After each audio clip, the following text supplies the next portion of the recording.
Oke, Assalamualaikum warahmatullahi wabarakatuh. Akhir 2020 ini kita harus menjadi agen properti, yaitu harus berbenah seperti 2020 menuju ke 2021 harus ada resolusi untuk kemajuan agen properti. Jadi agen properti ini adalah pertama ya broker properti, jangan dipandang sebelah mata ya properti. Harus kita bagaimana cara untuk menjadi agen properti yang profesional, dan kita harus menjadi lebih fokus dalam pekerjaan dan lebih fokus dalam menghargai pekerjaan ini seperti itu. Jadi agen properti yang menurut saya ini adalah yang masih dipandang sebelah mata seperti itu. Kalau kita bisa disebutkan di lingkungan kita, biasanya agen properti ya harus disebut makelar, lantai atau apalah seperti itu. Jadi agen properti ini adalah pekerjaan yang bisa dikatakan bisa kita profesional ya seperti oke.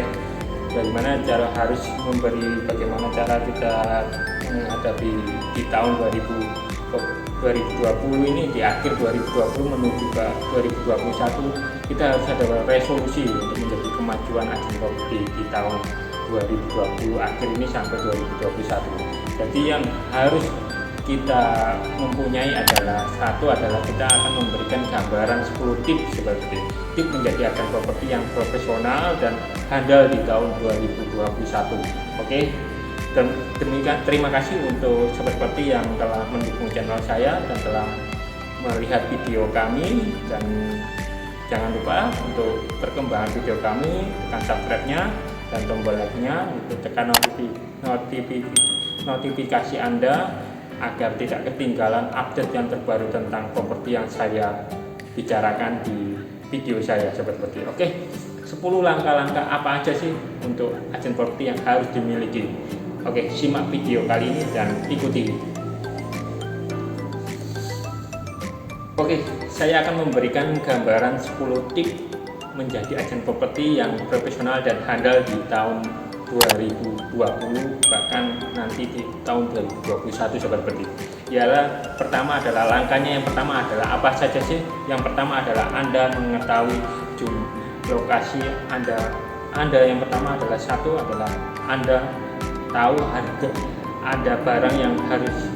Oke, langkah apa saja sih yang perlu di 10 tips apa saja menjadi agen properti yang handal di tahun ini? Langkah apa saja sih yang harus kita miliki sebagai agen properti yang handal? Yaitu pertama adalah langkahnya yang tahu kita harus ada barang yang dijual.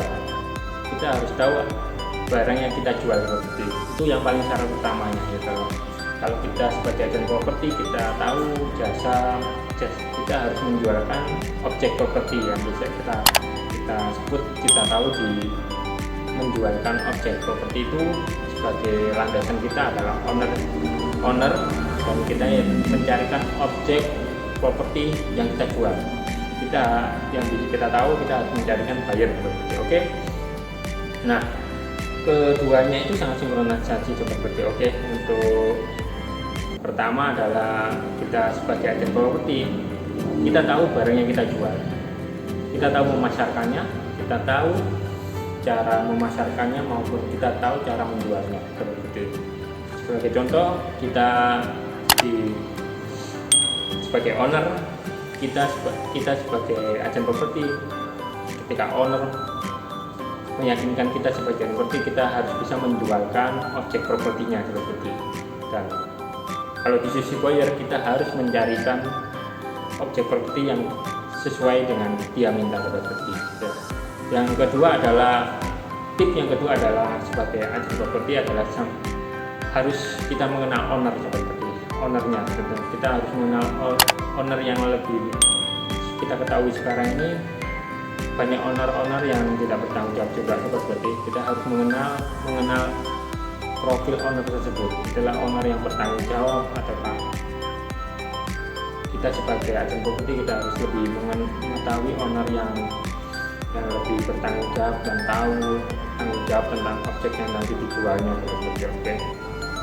Nah, siapa dia dan jejak-jejaknya apa saja. Nah, terkadang kita agen properti disuruh bandingkan menjualkan. Contohnya kita di by telepon.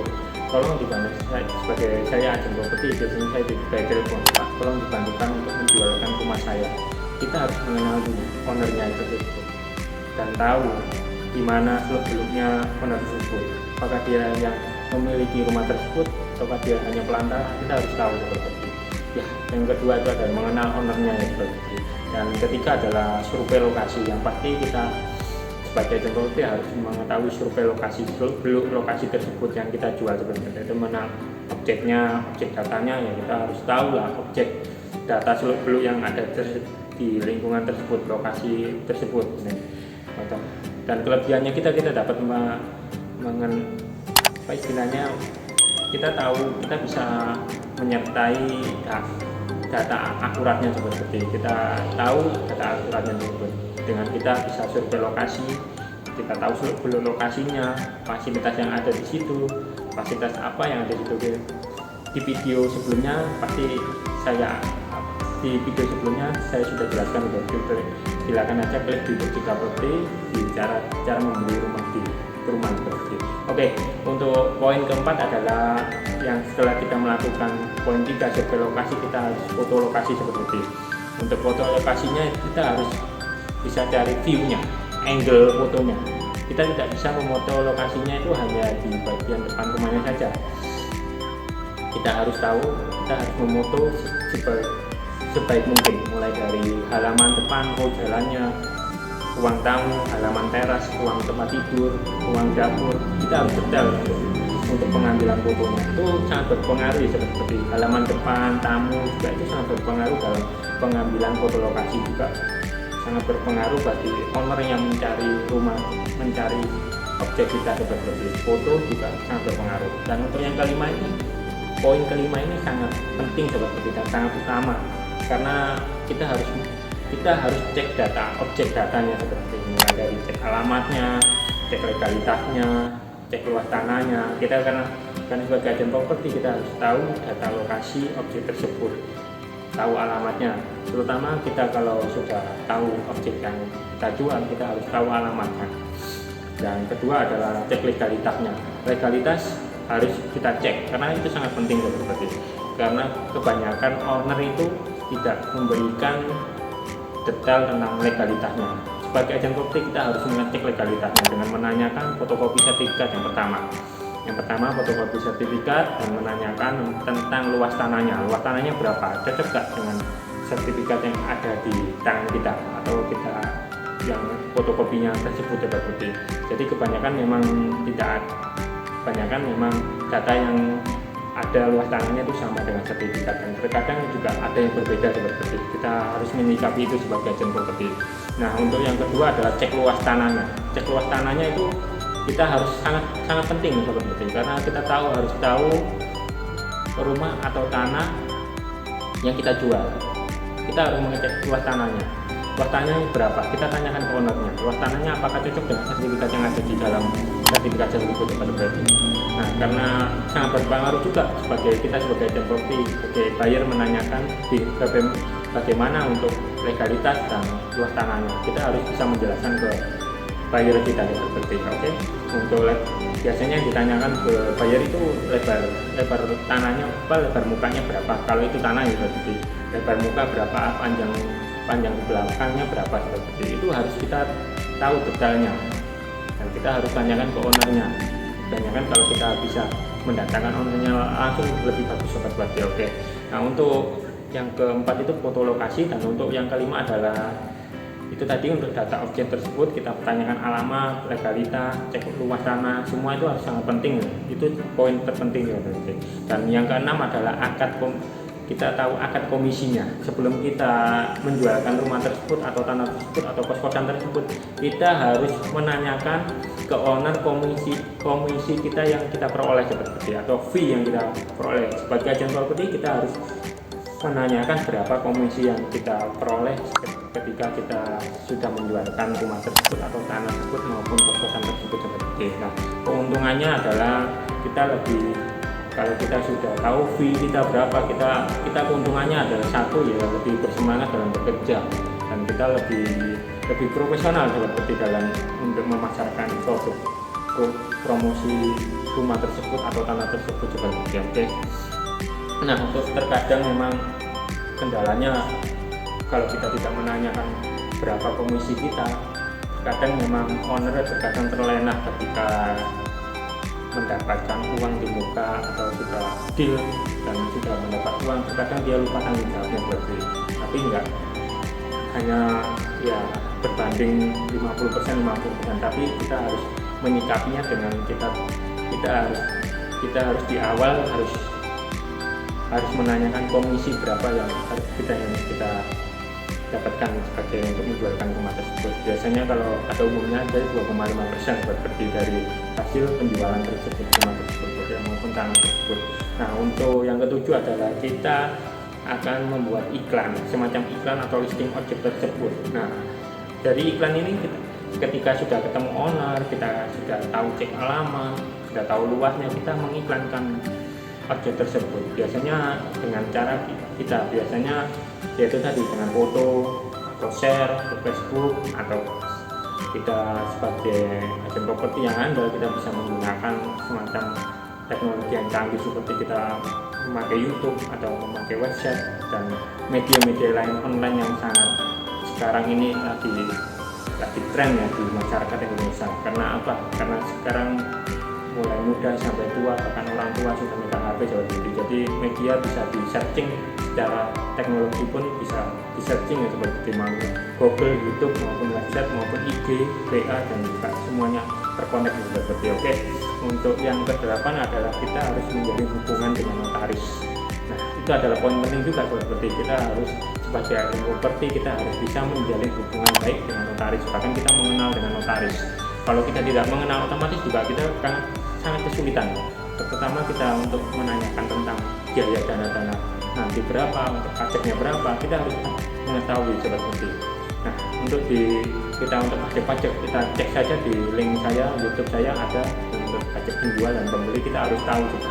Sebagai agen properti kita harus tahu pajak penjual dan pembeli, hitung-hitungan pajak pembeli. Dan biaya notaris biasanya itu berapa. Kita harus menjalin hubungan baik dengan notaris seperti. Yang ke-9 adalah biasanya kalau di notaris, kita lanjutkan ke poin ke-8, kita harus menjalin hubungan dengan notaris. Karena apa? Karena ketika closing biasanya tiap buyer sama owner biasanya kita harus mendatangkan ke notaris yang kita pilih.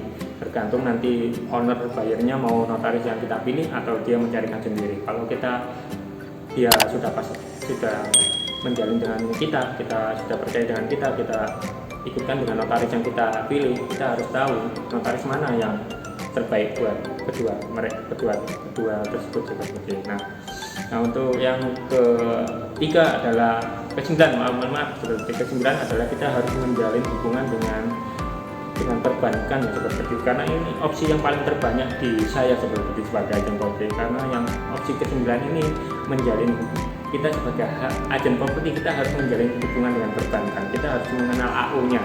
Yang ketiga AU, bahkan bagian KPR-nya seperti itu. Karena kebanyakan kalau sudah deal, kebanyakan pembeli atau buyer itu biasanya mengajukan KPR seperti itu. Kita harus menjalin hubungan dengan perbankan juga seperti itu. Nah, kelebihan dan keuntungan kita tahu kita menjalin hubungan dengan perbankan adalah ya pertama kita adalah satu, tambah teman, tambah saudara.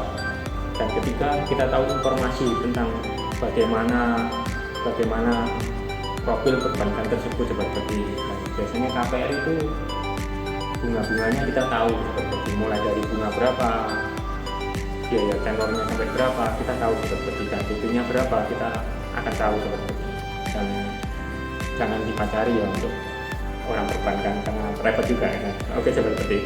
Nah, untuk poin terakhir seperti. Nah, poin terakhir ini sangat penting seperti. Karena kenapa? Ya, karena kita sudah melakukan, kita sudah tertulis, kita sudah jalani, kita sudah lakukan. Yang poin 10 ini juga sangat penting seperti dari poin ke-1 sampai 10 ini. Ke poin 1 sampai 10 ini dan poin 10 ini sangat menentukan seperti. Yaitu kita harus jangan lupa berdoa ya, seperti berdoa dan bersabar. Sebagai agen properti kita di poin terakhirnya adalah ikhtiarnya dengan berdoa dan bersabar seperti kita harus bisa saling silaturahmi dengan owner maupun dengan buyer seperti. Oke. Nah, apakah poin ke 1 sampai 10 ini sudah dilakukan oleh Anda sebagai agen properti pemula maupun agen properti yang sudah handal?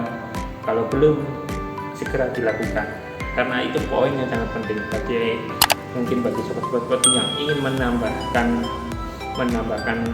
poin lagi. Silahkan komen di bawah ini, dan mungkin ada kritik dan saran di bawah ini juga bisa seperti, karena saya juga ini sebagai contoh saja, mungkin ini sebagai masukan saja buat saya juga, buat Anda semua, dan mungkin juga bermanfaat bagi Anda seperti, dan juga bermanfaat bagi saya. Dan sekian, dan jangan lupa tekan subscribe dan tekan notifikasinya untuk mengikuti info-info yang terbaru tentang saya, dan saran kritik tetap di bawah ini di kolom komentar, dan mungkin ada tambah-tambahan yang mungkin seperti yang ingin menambahi lagi, silahkan di kolom komentar bawah ini seperti. Oke, jangan lupa tekan loncengnya untuk mengikuti info-info yang terbaru saya, dan share ke kawan-kawan properti semua, dan tekan tombol like-nya. Sekian dari saya, assalamualaikum warahmatullahi wabarakatuh, salam berjuta properti.